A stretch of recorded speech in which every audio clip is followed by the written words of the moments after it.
देखिए, आज का जो वीडियो है, एक गलती आप अपनी पुश्तैनी संपत्ति को खो देंगे। नया कानून जमीन, मकान, किराया, दुकान को लेकर के है। बहुत बड़ा अपडेट है। देखिए, बंटवारे के बाद पृथक संपत्ति में कोई अधिकार नहीं रहेगा। अगर बंटवारा हो गया तो ऐसा सुप्रीम कोर्ट का कहना है भाई। जजमेंट के थ्रू ये जजमेंट है और अभी का जो है ये लेटेस्ट जजमेंट है। 22 अप्रैल 2025 का जजमेंट है। यानी कि अगर भाइयों में जमीन का बंटवारा हो चुका है, ठीक है, मान लीजिए हम 2 भाई हैं, 3 भाई हैं, बंटवारा हो गया, 3 भाई हैं, तो उनका पृथक संपत्ति में कोई अधिकार नहीं रहेगा। किसी भी भाई का बंटवारा हो गया तो हमारे संपत्ति में हमारा भाई का नहीं होगा, भाई के संपत्ति में हमारा अधिकार नहीं होगा। ऐसे में इस केस में हुआ था और 3 भाई के बारे में यहां पर अपडेट है जो कि हम बताने वाले हैं। समझ रहे हो? देखिए, 3 भाई के बीच में एक ही प्रॉपर्टी को लेके बहुत बड़ा जो है यहां पर क्लेश चला था। और देखो, इस पर भी मेरा हक है, तीनों भाइयों को लेकर है। वो दूसरा भाई बोल रहा है इस पर मेरा हक है, तीसरा भाई कह रहा है इस पर मेरा हक है, पहला भाई कह रहा है इस पर मेरा हक है। समझ रहे हो? तो क्या ये मामला था, इसको देख लेते हैं। देखिए क्या हुआ था। 3 भाई था, ठीक है, 3 भाई था, समझिएगा यहां पर 3 भाई था। आप देखो, इसमें से एक सतेला था और 2 सगे भाई था। 3 भाई था ना, तो 3 गो में एगो सतेला भाई था। मान लेते हैं कि कोई भी एगो सतेला भाई था 3 में, ठीक है। क्या हुआ इस मामले में? अपीलकर्ता प्रतिवादी संख्या 2, यानी कि जो सुप्रीम कोर्ट में आया वह अपीलकर्ता प्रतिवादी संख्या 2 था। मान लीजिए सेकंड नंबर का था ये, ठीक है, ये अपीलकर्ता था। अब क्या हुआ, यह प्रतिवादी संख्या 1 से 4 जो भी प्रतिवादी संख्या जयराम के बेटे हैं, ठीक है, जयराम के बेटे हैं और बेटियां हैं वादी का। समझ रहे हो? तो सुविधा के लिए उपयुक्त मुकदमे पक्षों के उनके रैंक के अनुसार क्या है, नीचे उनको हम बता रहे हैं, समझिए। लेकिन मैं आपको शॉर्ट में बता देता हूं, इतना बड़ा जो है ना ये नहीं, हम शॉर्ट में बता, बहुत बड़ा जजमेंट है। देखिए यहाँ पे जो भाइयों का जो था इसमें सिस्टम बना था। देखो, एक पिता था और उस पिता ने 2 शादियां कर ली थी। एक पिता था और उन्होंने 2 शादी की थी। समझ रहे हो? 2 मैरिज की थी उन्होंने। तो एक अपनी पहली पत्नी थी और उसकी दूसरी भी पत्नी थी। पहली पत्नी से जो बेटा हुआ था, यानी कि जो बड़ा बेटा था वो था थिपेश स्वामी, ठीक है, और दूसरी पत्नी से उसे 2 बेटा पैदा हुआ, जो कि एक था जयराम अप्पा और एक था ईश्वरप्पा, ठीक है। अब देखो, पिता ने क्या किया, पिता ने अपनी प्रॉपर्टी को तीनों बेटों को, 3 बेटा था, उनको बराबर बराबर बांट दिया पिताजी ने, ठीक है। आज जितने भी हिस्से आते थे ये सब थिपेश स्वामी था, इसने क्या किया, इसने अपनी प्रॉपर्टी को बेच दिया। देखो, थिपेश स्वामी, यहां पर हम क्या बता रहे हैं, यानी कि जो बड़ा बेटा था उसका नाम था थिपेश स्वामी, ठीक है। तो बड़ा बेटा थिपेश स्वामी था, तो उन्होंने क्या किया, थिपेश स्वामी ने यहां पर अपनी प्रॉपर्टी को बेच दिया राम अप्पा को, यानी मंझला भाई को बेच दिया, ठीक है, मंझला भाई को बेच दिया। अब क्या किया, जयराम अप्पा ने क्या किया, 3-4 साल बाद, यानी कि कुछ सालों के बाद जो है उसने इस प्रॉपर्टी को बेच दिया ईश्वरप्पा को, यानी कि अपना छोटा भाई को बेच दिया, ठीक है। मंझला ने बड़का बेचा मंझला को और मंझला बेचा छोटका को, ठीक है। अब प्रॉपर्टी वह खानदानी प्रॉपर्टी है, अपने में ही बेचा। अब देखो, पृथक संपत्ति है, लेकिन वह क्या है कि वह बेची गई है। संपत्ति तो पृथक था लेकिन बेच दिया। बड़ा बेटा ने मंझला को बेचा, मंझला ने छोटा को बेचा। तो आगे से क्या होता है, अब थिपेश स्वामी कह रहा है कि यह मेरी खानदानी जमीन है, मेरे जो यह पृथक संपत्ति है, मेरे को मेरा हक दो। कौन? बड़ा बेटा बोल रहा है, हक दो, लेकिन भले ही मैंने भाइयों को बेची है पर यह मेरा भी तो हिस्सा इसमें बनता है, थिपेश स्वामी ने बोला, ठीक है।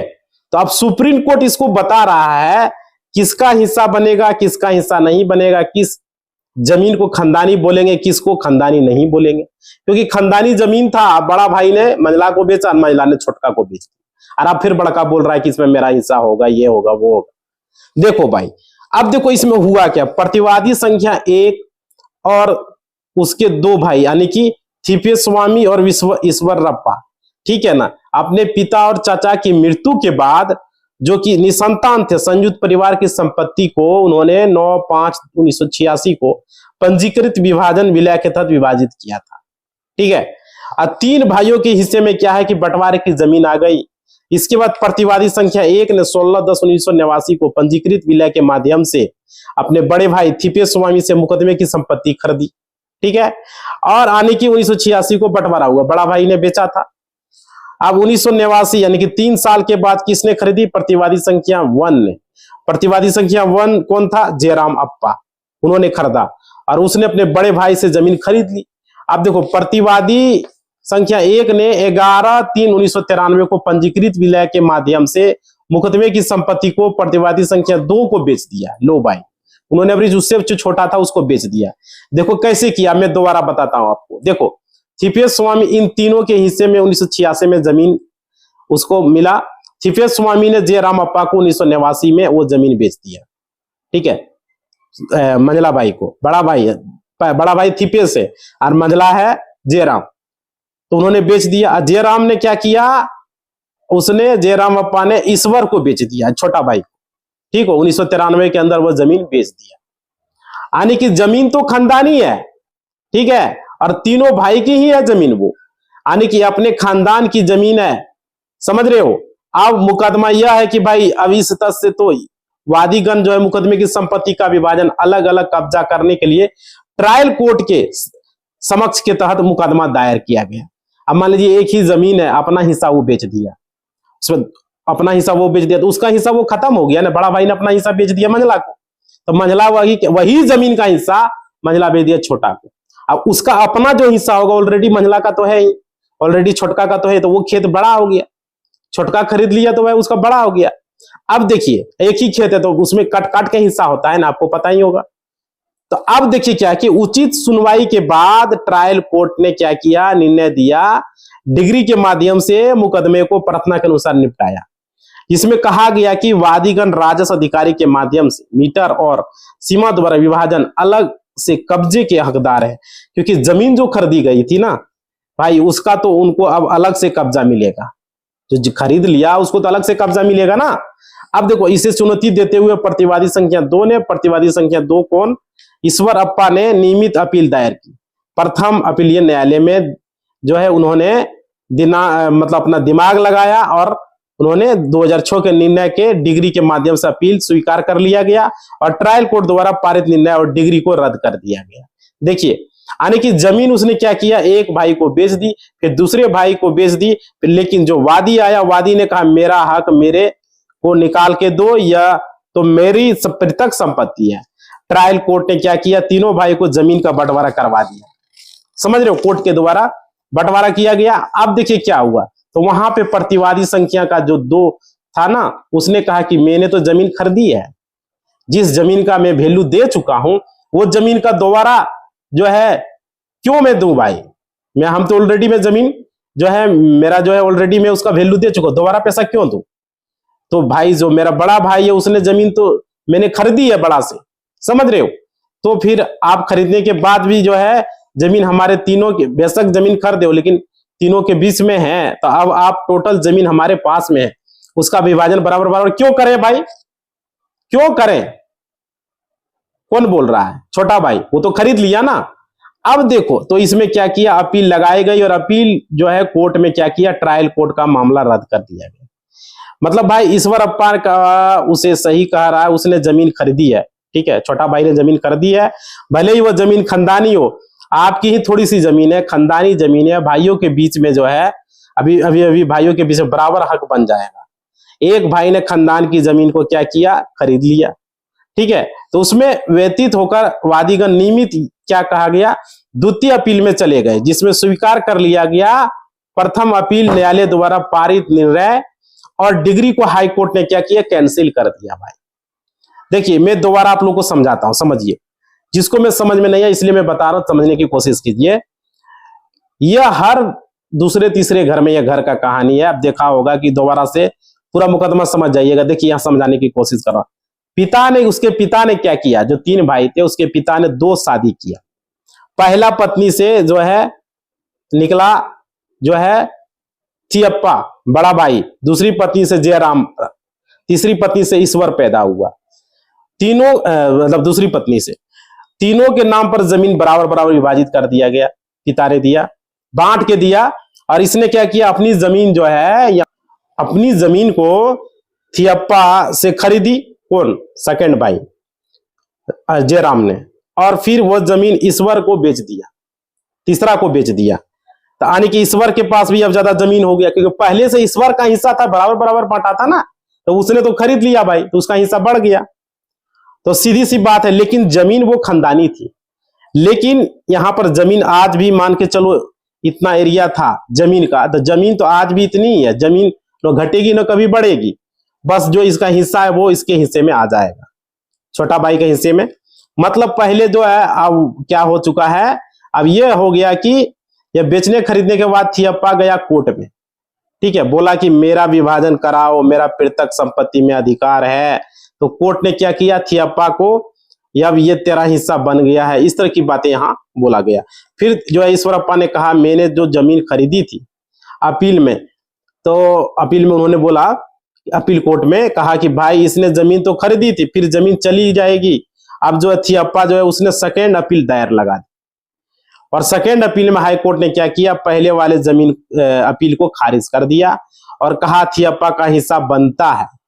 समझ रहे हो, थियप्पा का हिस्सा बनता है क्योंकि खानदानी जमीन और तीनों के हिस्से है, हिस्से तो देना है। यहाँ एक यहां तक की बात है। अब ईश्वरप्पा कह रहा है फिर मैंने जो जमीन खरीदी थी, जो मैंने पैसा दिया, छोटा भाई बोल रहा है, उसका क्या हुआ? तो अब देखो क्या हुआ। अब विद्वान वकील के अनुसार संयुक्त परिवार की संपत्ति का वर्ष 1986 में विभाजन किया गया, बांटा गया। तत्पश्चात भाइयों में से एक थियप्पा ने अपना हिस्सा आने की वाद वाली संपत्ति प्रतिवादी संख्या 1 को आने की जयप्पा को बेची थी। तो विलय के बाद 1989 के अनुसार बेच दी। उसके बाद प्रति संख्या वाली संपत्ति को 2 ने पंजीकृत विलय 1993 के अनुसार बेच दी थी, ठीक है। यानी कि फिर ईश्वरप्पा ने खरीदी। तो तीनों भाइयों के पास में जो जमीन है, प्रतिवादी संख्या 2 प्रस्तुत साक्ष्य से स्पष्ट पता चलता है कि वाद वाली संपत्ति प्रतिवादी संख्या 1 ने अपने स्वयं के धन और नरसिंह मूर्ति से प्राप्त ऋण का उपयोग करके खरीदी थी। समझ रहे हो भाई, देखो कहां से खरीदा था, क्या बोल रहा है यहाँ पर कह रहा है प्रतिवादी संख्या 1 ने अपने स्वयं के धन और नरसिंह मूर्ति से प्राप्त ऋण का उपयोग करके खरीदा था। समझ सकते हो, यानी कि हिस्सा ऐसा नहीं कि भाई से मांग ली थी उन्होंने। और क्या, यह जो जमीन है मेरे को दे दो। जो प्रतिवादी संख्या 1 यानी कि जयराम, उसने क्या किया, जयराम अप्पा ने पैसे देकर जमीन खरीदी है। पैसे कहां से ले, उसने खुद कमाया है ना। तो और नरसिंह मूर्ति से कुछ उसने ब्याज पर पैसा भी लिया। तो प्रतिवादी संख्या की सब अर्जित संपत्ति माना जाना चाहिए जो खरीदा है उन्होंने। यानी कि जो भी सुप्रीम कोर्ट में मैटर आया, तो वकील साहब कह रहे हैं कि खानदानी संपत्ति, आप जो है इसको नो बोले, आप इसको खुद की कमाई हुई संपत्ति बोले। समझ रहे हो, क्योंकि अब यह पृथक संपत्ति नहीं रही, बंटवारा हो चुका है। और बंटवारा हो चुका तो बंटवारे के बाद जो बंटवारा हुआ, दूसरे भाइयों का पृथक संपत्ति पर अधिकार नहीं है, ठीक है। आप इसको कमाई हुई बोलिए, ऐसा मत बोलिए पृथक संपत्ति है। अब देखिए, उक्त पहलू पर विचार करते हुए प्रथम अपील लेने वाले सही ढंग से इस निर्णय पे पहुंचा कि वाद वाली संपत्ति प्रतिवादी संख्या यानी कि पहली बार जो अपील हुई थी, जयराम अप्पा ने जो जमीन खरीदने के बाद ईश्वर अप्पा को उन्होंने बेची थी। मंझला भाई ने छोटा भाई को बेचा था। यह निर्णय परफेक्ट था। बड़ा ने मंझला को बेचा, मंझला ने छोटा को बेचा। लेकिन दोबारा थियप्पा का हिस्सा बनेगा, यह निर्णय परफेक्ट नहीं था। यह भी प्रस्तुत किया गया प्रतिवादी संख्या द्वारा। प्रतिवादी संख्या 2 के पक्ष में मुकदमे की संपत्ति के संबंध 1993 को विक्रय विलय के निष्पादन के बाद जो है यहाँ पर क्या हुआ, प्रतिवादी संख्या 1 के पुत्र और पुत्रियां भी हैं, ठीक है। उन्होंने विक्त विलय को रद्द करने की राहत मांगी। बिना विभाजन और अलग कब्जे को लेकर लिए वाद दायर किया, यानी कि उन्होंने अपनी जमीन किसी को बेच दी, वह कोर्ट को न बताते हुए, उसको कैंसिल न कराते हुए डायरेक्ट बोला हमारा कब्जा है। समझ रहे हो, मतलब अरे तुम लोगों ने बेच दी, भले ही चाचा को बेची, ताऊ को बेची, पर बेची तो है। अब आगे देखो क्या, हालांकि ट्रायल कोर्ट ने एक मुद्दा तैयार किया, लेकिन इसने फैसला किया कि उक्त विचार के लिए नहीं उठा। देखिए, क्योंकि विभाजन के लिए एक मुकदमे तीसरे पक्ष में निष्पादित विलय को शून्य है और अमान्य घोषित करने की राहत मांगने के लिए कोई आवश्यकता नहीं है, जैसे कि इस मामले में बताया गया। इसके बाद देखा क्या गया, बताया गया विभाजन विलय के तहत प्रतिवादी संख्या 1 को मिली संपत्ति मुकदमे की संपत्ति से अलग थी और मुकदमे की संपत्ति उसने अपने स्वयं के धन और नरसिंह मूर्ति से प्राप्त निर्णय से पैसा लेके खरीदी थी और इसलिए मिशन का सिद्धांत वर्तमान मामले में लागू नहीं होगा। इस संबंध में कानूनी स्थिति यह है कि स्ववर्जित संपत्ति को संयुक्त परिवार, ठीक है, स्ववर्जित संपत्ति को संयुक्त परिवार पूल में मिलाने का सिद्धांत तभी लागू होगा जब ऐसे स्ववर्जित संपत्ति स्वेच्छा से उसी पर दावा छोड़ने के इरादे से आर्म स्टॉक में डाल दी जाती है। मतलब कहने का मतलब है कि मैं आप लोग को फिर से बता दूं, तीनों भाइयों ने अगर कोई जमीन खरीदी तो इसका मतलब यह नहीं है कि वो पृथक संपत्ति बन जाएगी। अगर ये तीन भाई है थियप्पा ने 5 एकड़ जमीन खरीदी पहले और इनके पास में खानदानी 2 एकड़ जमीन थी, मान के चलते यह नहीं माना जाएगा कि 7 एकड़ जमीन खानदानी होगी, क्योंकि खानदान ने मिलकर जो खरीदी ऐसा नहीं है। जो जमीन खरीदी है उसकी कमाई हुई संपत्ति से खरीदी हुई है और जो पूर्वजों से जो हमको मिला है उसको हम क्या बोलते हैं, खानदानी संपत्ति बोलते हैं। ठीक है, पृथक संपत्ति हम उसको बोल सकते हैं। तो ये समझ में आ गया। अब देखिए इसके बाद में बताया गया इसके विपरीत अब जो है वादी का मामला है। तो वादी का जो मामला है यहाँ पर क्या है, वादी का मामला देखिए, यानी कि उसने जो है क्या किया, किसे बताया कि प्रतिवादी संख्या 2 ने, क्योंकि वह क्या है कि सुप्रीम कोर्ट में वादी बना हुआ है, यानी कि ईश्वरप्पा ने कहा भाई मैंने तो कमा के खरीदी है, मेरे के तो मेरा हिस्सा दो, छोटा भाई ने बोला ईश्वरप्पा ने। तो भले ही हम तीनों भाइयों की खानदानी है भाई, हमको पृथक संपत्ति जो उनको मिली है लेकिन मैंने तो कमा के खरीदी है ना। अब सामने वाले यानी कि प्रतिवादियों ने उनके वकील को रिप्लाई दिया। विद्वान वकील ने प्रस्तुत किया कि वाद प्रतिवादी संख्या 1 द्वारा विक्रय विलय के माध्यम से थेपा से 15,000 में खरीदी और नाभिकीय निधि और सुप्त परिवार का उपयोग करके अर्जित की गई। अब एडवोकेट साहब कह रहे हैं कि हम मानते हैं थियप्पा की जयराम अप्पा को यानी कि प्रतिवादी नंबर 1 को जो है अपने छोटे भाई को जमीन बेची 15,000 में, लेकिन वो 15,000 कहां से लाया, वो लाया अपने से इकट्ठा करके, दादी का गुलक तोड़ के निधि यानी कि नाभिक कहीं से भी लाया, ठीक है, उपयोग करके, मतलब अपना परिवार को, जहां पर हम अपनी सेविंग डालते हैं ना, पूरे परिवार से पैसा वो इकट्ठा किया। अब उस निधि उसने पैसा इकट्ठा किया, वो भी खानदानी है, तो खानदानी जमीन है, तो भाई जो पैसा दिया वो खुद कमा के नहीं दिया, खानदान का पैसा ही दिया, इसलिए आप इसको खुद की कमाई हुई संपत्ति न माने। समझ रहे हो। तो आगे देखो किसने क्या कहा, अर्थात विभाजन के माध्यम से प्रतिवादी संख्या 1 के हिस्से में आवंटित भूमि से प्राप्त आए और खुद क्या काम किया, कुली का कार्य करने के लिए कुली को कौन सा आदमी कमाता है भाई। देखो 15,000 यानी कि कुली के काम से वो रोजी रोटी चला सकता है, पैसा 15,000 इकट्ठा नहीं कर सकता। 1986 में 15,000 की वैल्यू बहुत ज्यादा था, मतलब कि वह जिसने पैसा दिया है ना, वो क्या दिया, परिवार का जो पैसा इकट्ठा हुआ था ना, गुलक तोड़ के पैसा उसने दिया था। तो और पैसा उसने कहां से दिया, 10,000 की नकदी। मलवा कौन था, प्रतिवादियों दादी द्वारा राय दुर्गा में अपनी संपत्ति बेच कर दी उन्होंने नकदी, और इसलिए प्रत्येक संपत्ति माना जाना चाहिए, न कि सब अर्जित संपत्ति। यानी कि जयराम अप्पा ने जो थिपे स्वामी से प्रॉपर्टी खरीदी, यानी बड़े भाई से, वो जो कमा के नहीं खरीदी थी, मंझला भाई ने बड़े भाई से नहीं खरीदा था कमा के, वो दादी से पैसा लिया और उसने 10,000 और कुछ खानदान का जो गुलक था उसको तोड़ के पैसे निकाला था। मतलब दादी की प्रॉपर्टी पे तीनों पोतों का हक है, तो उसने अकेले से पैसे क्यों लिए, दादी से 10,000 तो तीनों पोतों का हक है। तो बात यहाँ पर ये है, और गुलक तोड़ के, गुलक पे सबका हक होता है, वह पैसा दिया, कमा के नहीं दिया है, इसलिए कोर्ट इसको नहीं मानेगा। ठीक है, कोर्ट को पृथक संपत्ति ही मानना चाहिए, और पृथक संपत्ति मान के आज भी क्या करना चाहिए, 2025 तीनों भाइयों को उसका बराबर आके देना चाहिए, क्योंकि पृथक संपत्ति यह सामने वाले का वकील कह रहा है। ठीक है, तो यह भी प्रस्तुत किया गया जब प्रतिवादी संख्या 1 और उसके भाइयों के बीच में विभाजन प्रभावी हुआ 1986 को, वादी नाबालिग था। एक बात और बताई वकील साहब ने की थी अप्पा को, जब अपनी जमीन बेची तो उस टाइम वो नाबालिग था। ठीक है, अब 18 साल से कम का बच्चा है तो अपनी जमीन को बेच ही नहीं सकता। और विभाजन की गई प्रतिवादी संख्या 1 के हिस्से में आवंटित की गई संपत्ति और रकमों के संबंध में सही उत्तरदायी थे, और क्योंकि परिवार संयुक्त में रहता था, साथ में मिलकर रहता था। समझ रहे हो, अरे नाबालिग था भाई, ये भी एक सामने आ रहा है। इस प्रकार वादी का मुकदमा जो है संपत्ति पर अधिकार क्या है, वादी का मुकदमा संपत्ति पर अधिकार है, यानी कि वह 18 से कम का था जो प्रतिवादी संख्या 1 थी अप्पा को जो पैसे दिए थे मंजला भाई, और वो पैसे तीनों भाई मिलकर उन्हें बांट लिए और वो 18 साल से कम था मंजला। तो ऐसे कि नहीं है कि उसने कोई प्रॉपर्टी खरीदी, उसने कुछ और किया और उसको भी आपस में बांट लिया भाई। तो इसको मतलब है अपने ही खानदान से अधिकारी थे, उन्होंने क्या किया, उसको यूज किया।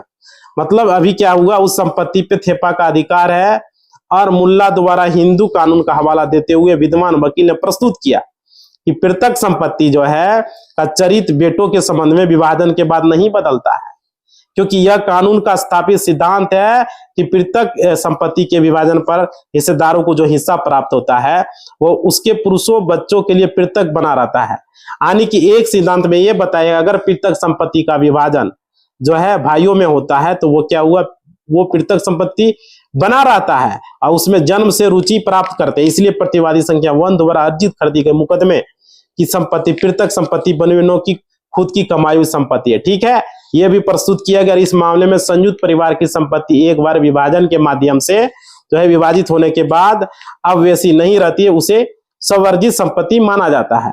न्यायालय जो है, न्यायालय को यह निर्धारित करने के लिए कोई और तथ्य और साक्ष्य की जांच करनी चाहिए। और प्रतिवादी संख्या 1 ने 15,000 मुकदमे की संपत्ति को कैसे अर्जित की, ठीक है। उसके बाद देखिए क्या हुआ कि यहां पर जो है न्यायालय को यह निर्धारित करने के लिए कोई और तथ्य और साक्ष्य की जांच करनी चाहिए। प्रतिवादी संख्या 1 ने 15,000 मुकदमे की संपत्ति कैसे अर्जित की, तो यह संयुक्त परिवार का गुल्लक तोड़ के उपयोग करके फिर धन प्राप्त किया। साथ में जो है वकील के अनुसार उसकी कोई उचित संभावना नहीं थी।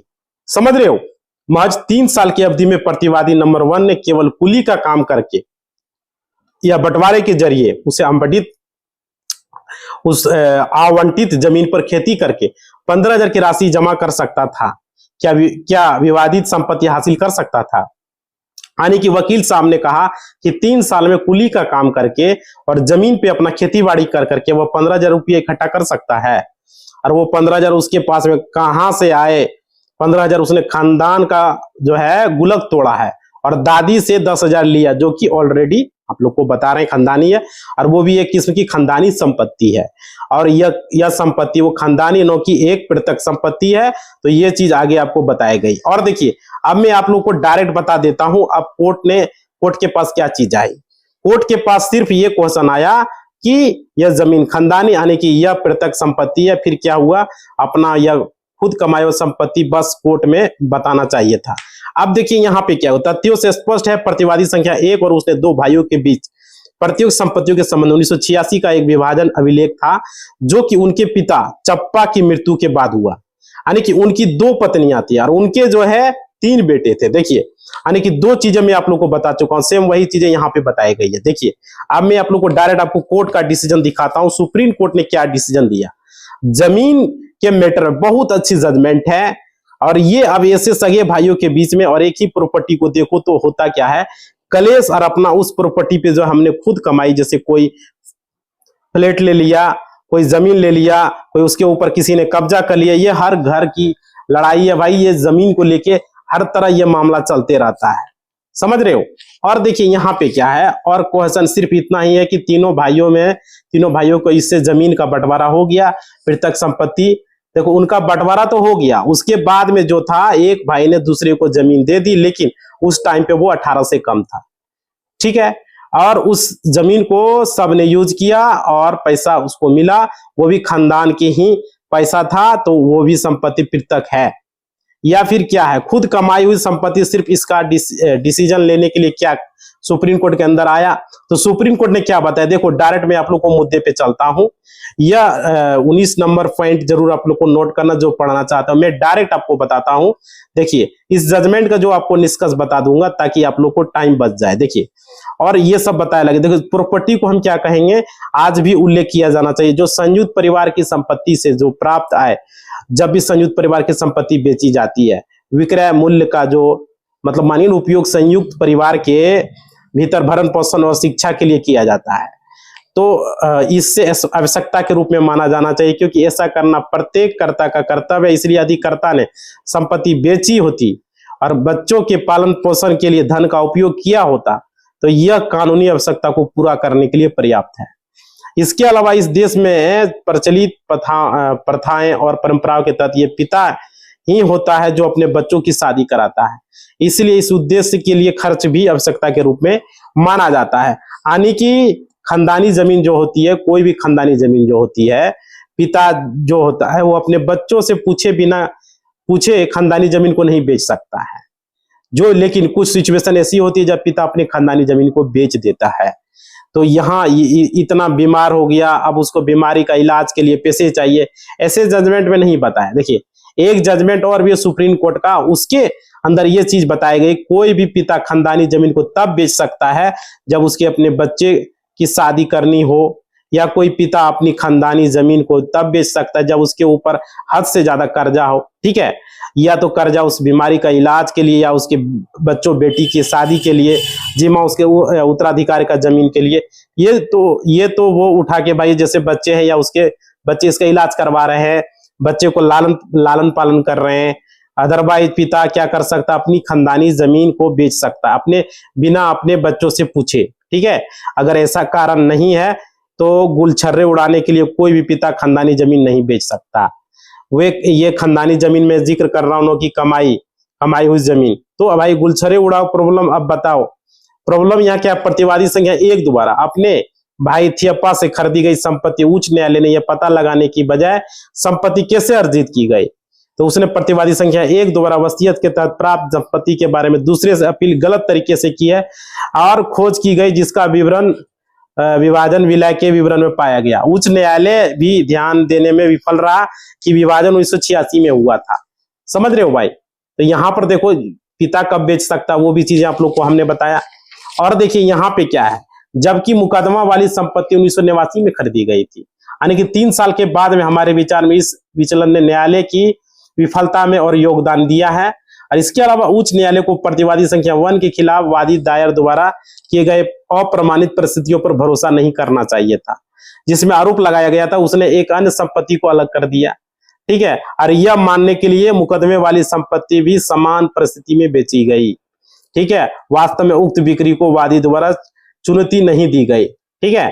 तो इसी प्रकार से मामले के तथ्य और परिस्थितियों को तथा उपयुक्त निर्णय को प्रतिवादी सिद्धांतों को ध्यान में रखते हुए हमारे सुविचार राय प्रतिवादी संख्या ने प्राप्त मुकदमे की संपत्ति की अर्जित की, यानी कि उसने ब्याज पे पैसा उठाकर जमीन खरीदा, न कि नावी निधि या संयुक्त परिवार के निधि से प्राप्त आय से, यानी कि उसने परिवार से कोई पैसा नहीं लिया, उसने क्या किया, ब्याज पर पैसा उठाकर प्रॉपर्टी खरीदा, ठीक है। तो इस प्रकार प्रतिवादी संख्या 1 को मुकदमे की संपत्ति बेचने का अधिकार है, यानी कि उसने अपनी कमाई हुई संपत्ति से प्रॉपर्टी खरीदी, बेशक अपने भाई से पृथक संपत्ति खरीदी, ठीक है हो, पर उसके हिस्से की खरीदी है, अब उसको बेचने का उसका पास में क्या है, पूरा अधिकार है।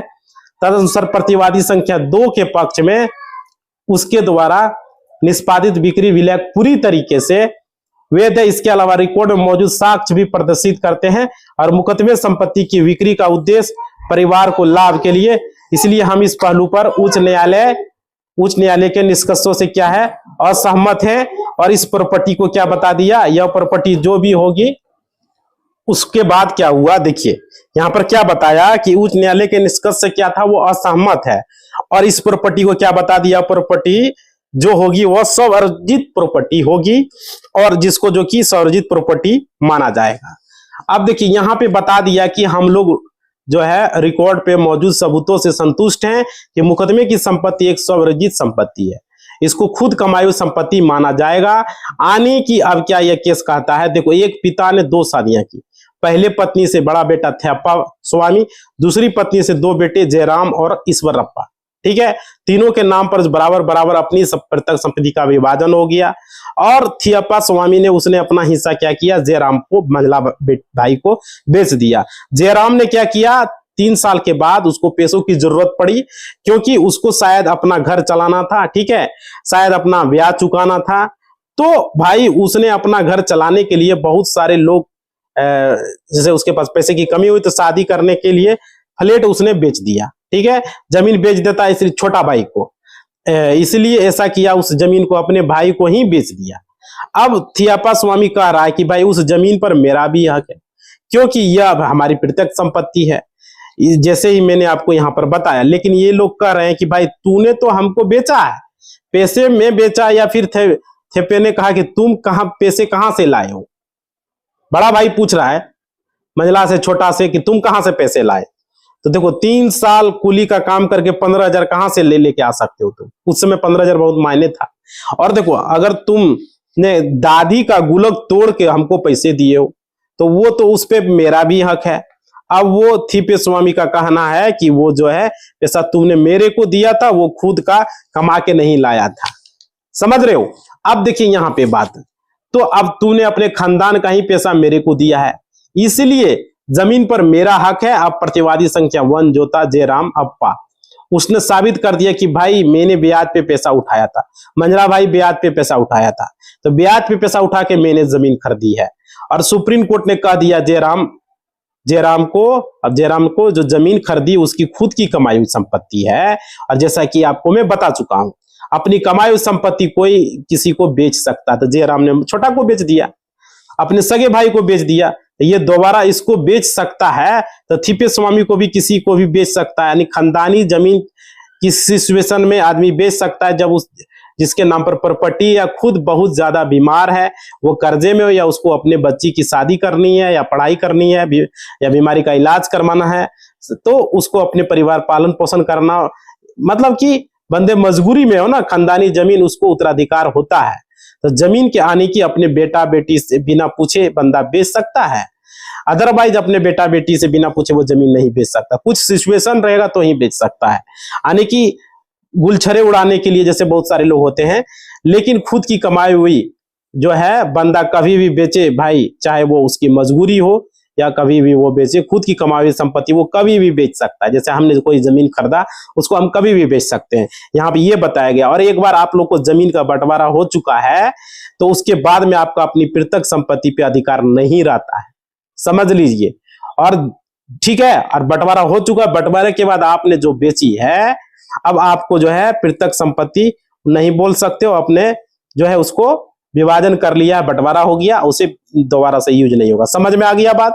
मतलब कि कोई भी जमीन का बंटवारा हो गया तो उसको प्रत्यक्ष संपत्ति नहीं बोल सकते हो, और कोई भी जमीन हमने खरीदा उसको हम कभी भी बेच सकते हैं जब भी मेरा मर्जी हो। समझ पा रहे हो। ये जरूरी चीजें जो कि आज का वीडियो में क्लियर किया। बहुत लॉन्ग वीडियो था, बहुत लॉन्ग जजमेंट था, इसलिए लॉन्ग हुआ।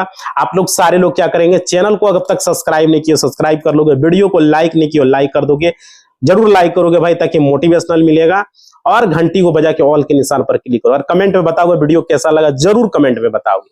अगर आपके घर में इस तरह की कोई घटनाएं घट रही है, इस तरह की कोई बातें हो रही है, तो जरूर कमेंट बॉक्स में बताना। बहुत सारे लोगों का दिक्कत परेशानी होता है, समझ रहे हो। इसी बात के साथ वीडियो को समाप्त करते हैं। धन्यवाद।